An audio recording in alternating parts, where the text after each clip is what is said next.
I'm not gonna lie, I didn't want kids for a very long time because, well, I see them at work every single day. No Starbucks.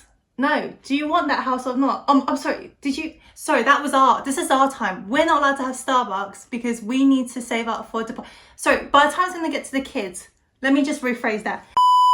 Hello and welcome back to my channel. My name is Cindy and today in this video I'm going to be talking about why I do not want to have kids. Before I start, I want to say I'm fully aware this is a very sensitive topic. Just having kids in general is such a huge topic. There are so many different perspectives to see it. There are people out there who want kids that can't have kids. There are people out there who don't want kids and accidentally got kids. There are people who regret having kids. There are people there who absolutely love them and changed their lives for it. And on top of it, there are also kids that has been given up for adoption. So depending where you are in the world and where you are in your life, you're going to see this very differently. I just want to mention that in this video, I am just talking about why I don't want to have kids and what I think it takes to actually raise a child. If you sit here and you've always wanted a child, by all means you do whatever makes you happy. That's the important thing. The absolute truth is, if you asked me this question 3 years ago, I would say 2 please. I would like 2 kids. Ask me the same question about a year ago, a year and a half ago, I'm gonna give you a 0. I'll tell you where it all started. Let me explain. It all started when I started teaching. When I was a teacher, I didn't love kids. I loved teaching kids in the sense of I loved maths and I enjoyed teaching maths. I wanted kids to understand things better and I wanted to make learning somewhat enjoyable given how dry sometimes maths can be. I absolutely get it. Some kids are absolutely lovely though. The good ones and the misbehaved ones. Some of them have such great personalities. Amazing children. But some I'm gonna say it, some of them are not, they're just bad people. And I don't mean it in a mean way, but I'm just saying that in a group of children you have kids that are genuinely good people. They might misbehave, they might say hurtful things, they might be violent, but once you strip all of those away, deep down it's a child who just wants care. Like they genuinely just a nice human being. Those are perfectly fine. These kids are the best. Good human beings. They're really good. Then you get not a huge portion, but just a 1 or 2 scattered in, and they're not very good people. I don't mean it to kind of, bad. I'm just saying that they exist. When I came out of it, I'm not gonna lie, I didn't want kids for a very long time because, well, I see them at work every single day. So I got out of teaching and slowly I was thinking, maybe I wouldn't mind a kid here or there. But when I really thought about it, because I'm not young, I'm 29. I wouldn't say I'm old. I'm not old. I'm not young. I'm an adult. Like I am an unapologetic adult is what I am. I cannot pull out the whole I'm in the new world. Like I've just reached into adulthood. It's like no. I've long passed that. But I'm also not quite the experienced, the ones that got their together. I'm not that either. So I'm in that middle millennial section of life is where I'm at. Point number 1 is essentially my view of this world. And I don't mean that it's not going to be a negative, but it's not necessarily going to be a positive. The truth is that life is getting more expensive. As everyone is feeling it right now, it's just a bit more extreme at this very moment. But life has always been expensive, getting more expensive. This generation, my generation, will never be as comfortable as my parents' generation. What I'm trying to say is that a long time ago, in one household, only one person was required to work a 9-to-5 day job. That one salary was able to cover the house, the wife, the kids, the car, the pets, everything that the family could need. The idea is that job is with you for life. Changing job was very rare.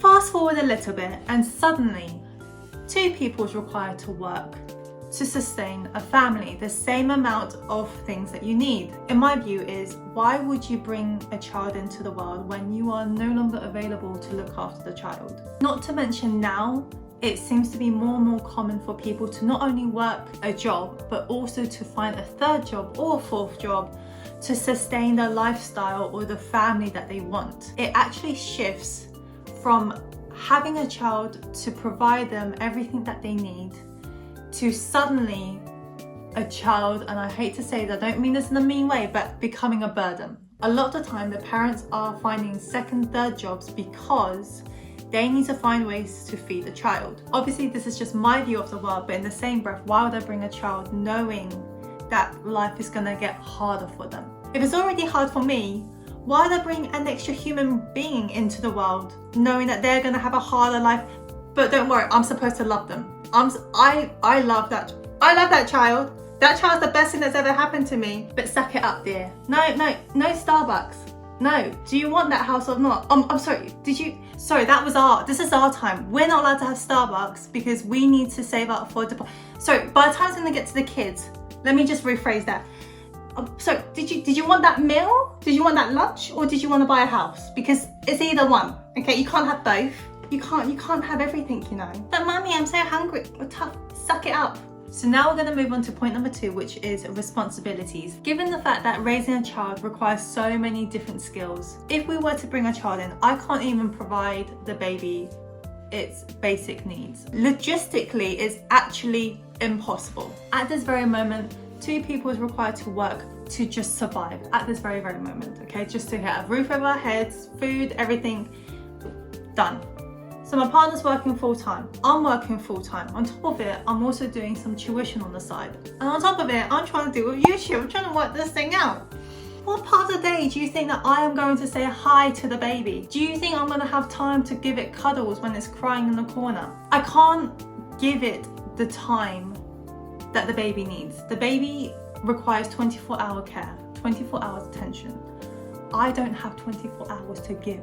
I have maybe 5 hours if I lose a bit of sleep. If the child needs 24 hours, it's going to get 24 hours. If it doesn't, the child is gonna suffer. Not me, it's the child. And that's just the attention and care that the baby needs. If I can't provide time for the baby, which bear in mind, when I say time, I mean the mother and child bond. I don't even mean hiring someone. So let's have a look at the second best option, which is hiring a nanny. Half of my paycheck is going to go to the nanny to look after my child, which at that point I would almost question, is there any point having a child? Okay, the best analogy that I could give at this very moment, don't judge me for it, is a Ferrari. If you went and bought a Ferrari, okay, and you know, technically you shouldn't be affording a Ferrari. Like me, I shouldn't be affording a baby, okay? I bought myself a Ferrari. My bank account is, I got 10 quid in it. I need to fill it with petrol. So I am going to take a loan out. So this is what I mean. The loan would be the nanny. Take a loan out and fill it with petrol. At that point, would you not just don't have the Ferrari? The issue you're having, I'm not saying you can get rid of, because once the baby's out, you can't get rid of it, but you get what I mean. In the Ferrari world, yeah, just get rid of the Ferrari. But in the baby's world, you can't get rid of the baby. So for me, I think it's really important to really think about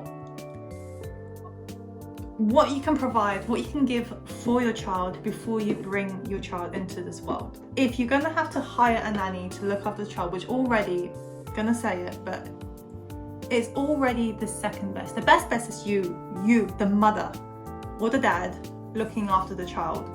But if you can't do that, but the fact that you're spending half of your paycheck or 3/4, I don't know, for the nanny, does it not just defeat the whole purpose of didn't you want to have a child to raise so that you give it love? So that's more on the financial side, because you have to pay a certain amount for the nanny to look after your child. But at the same time, you also need to buy food for the child, nappies for the child. You have to do all sorts of tuition, growing up, school uniforms, all of these stuff. From that leftover, you're gonna have to find ways to afford all these things for the child. School uniform is expensive. I didn't realize how expensive school uniform was until I looked into it. And don't ask why I was looking into it, I don't know. If you do not suffer from any mental health, please give me tips, okay? But I'm just saying, if you do, to any degree, it doesn't have to be severe, it doesn't even have to be, if you cannot control your emotions, you might not want to have a child. I'm just saying, because with emotions, we're not even talking about mental health, we're just talking about emotions at the moment, okay? Emotions. People say some very hurtful stuff and it stays with the child.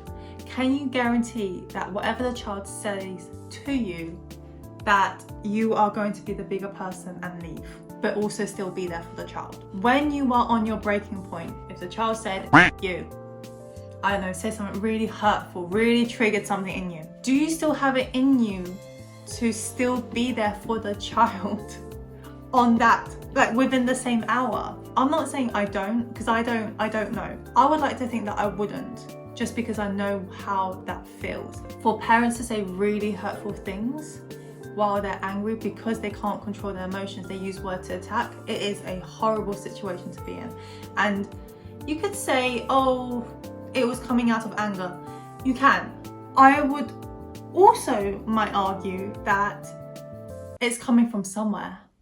It's definitely crossed their minds.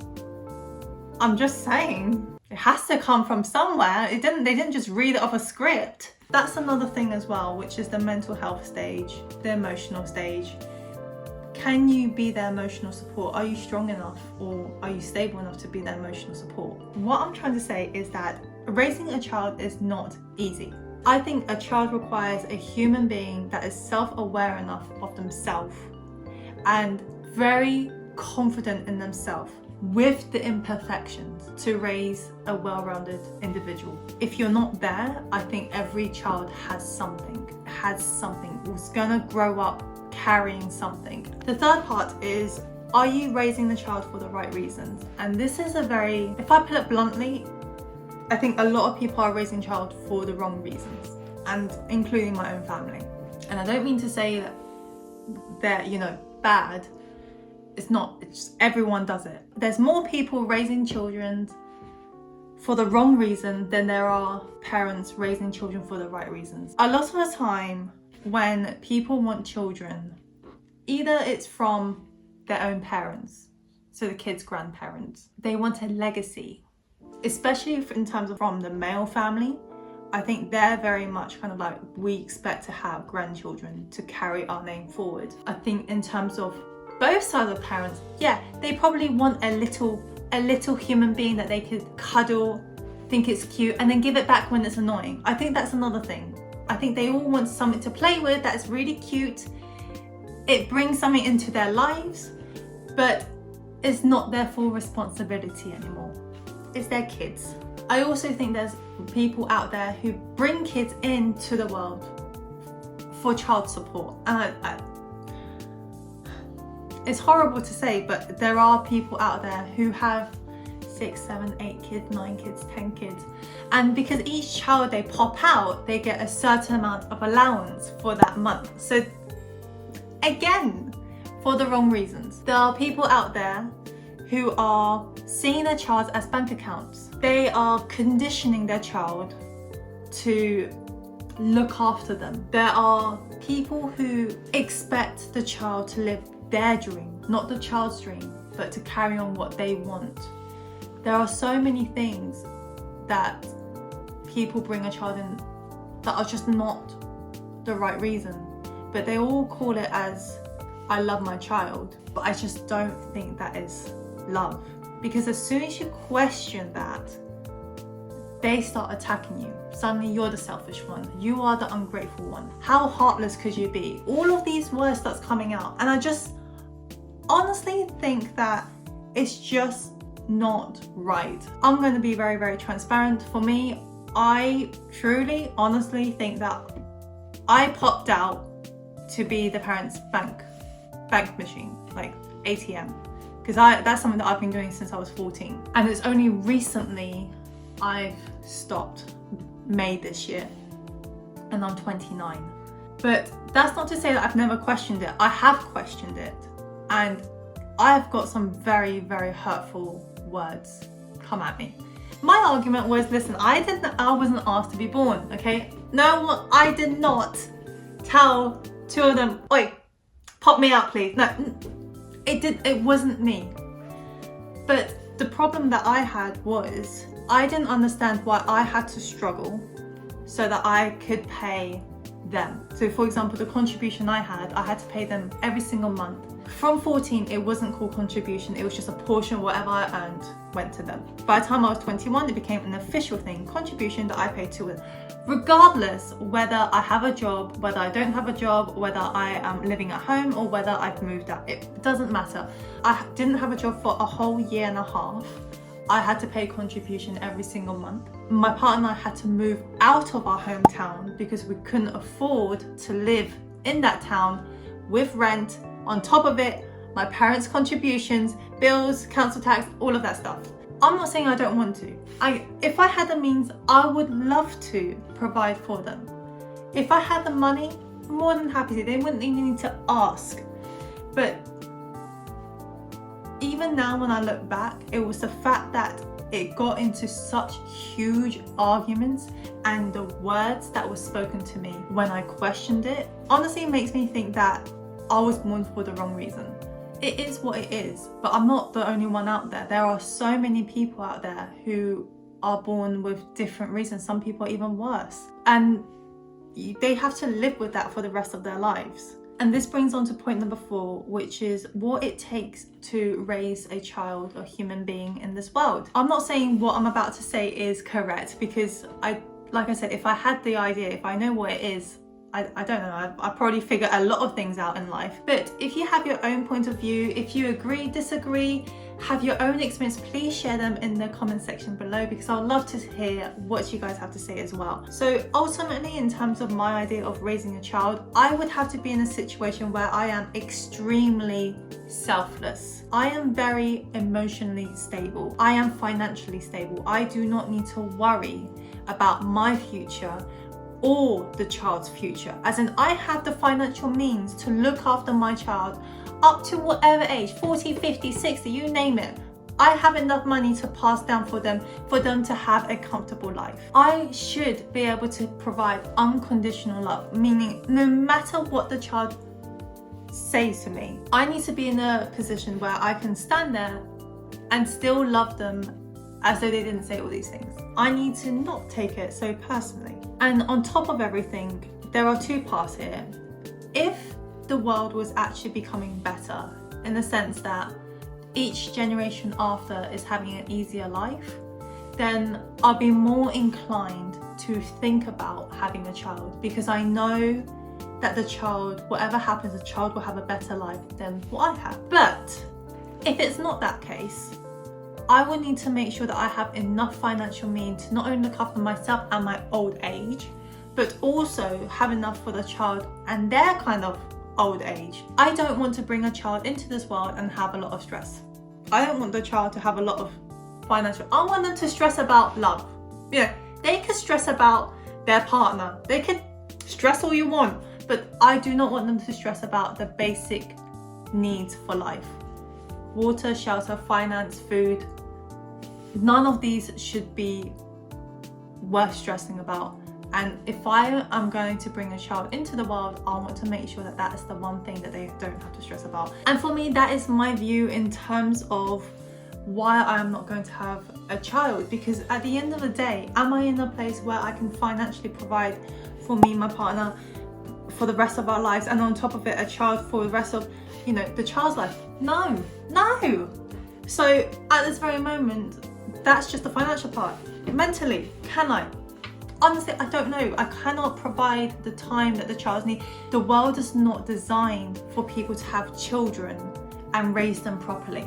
And that is probably the biggest thing that I feel deeply. I don't think we're in a world where it is possible to raise children in the correct way or in the best scenario possible. And because of that, I just don't see why I should pop one out for my child to be another number, another employee, helping a corporate world, helping the government to make money. I just don't really see it. And yeah, people might argue, well, you're robbing them from their experience and all of that. Listen, when there's a living cost crisis, when you are stressing about just meeting your basic needs, nothing else really matters. Okay, is anyone here complaining about the living cost crisis, but in the same breath saying, you know what, I'm so happy that I got a free ticket to the Bahamas? No, no one cares, because the reality is that you can't even get your basic needs met. So nothing else matters. Once your basic needs are met, I think that's when, yeah, at that point I probably would be robbing them from their happiness and, you know, potential true love and, you know, experiencing new things. But at this moment, the way the world is designed and the way the world is, you know, going into, it's I can't see it. I can't see it in a way where it is beneficial to have a living human being and guarantee, or almost guarantee, that this human being is going to love life, going to enjoy life, going to experience life. At this very moment, the only things that I could think about is that unless you are ultra wealthy, yeah, pop a couple of kids out. It'll be funny to see a world where the only kids out are from the wealthy. I would love to see a world like that, because guess what? They're gonna have to start working. They're gonna start to realize, oh, we don't have the working class, we don't have the lower class to do our jobs for us. That would be funny, wouldn't it? This is just what goes through my head. I wouldn't say on a daily basis, because that is quite depressing, but every now and then I do think about it, and it is a bit sad. But I think for me, I know where my boundaries are in terms of when is a good time to bring a child into this world. And yeah, I'm fully aware, biological clock is ticking. Do not worry, I'm fully aware of it, but I'd rather risk that than bring a child into the world and make him or her, my child, suffer. It's just not in the cards for me. I do not want that. So that was my reason of why I do not want to have a child, and when is the best time to have a child. I hope you enjoyed this video. Thank you so much for watching. I hope you have a lovely day, and I will see you next week. Bye.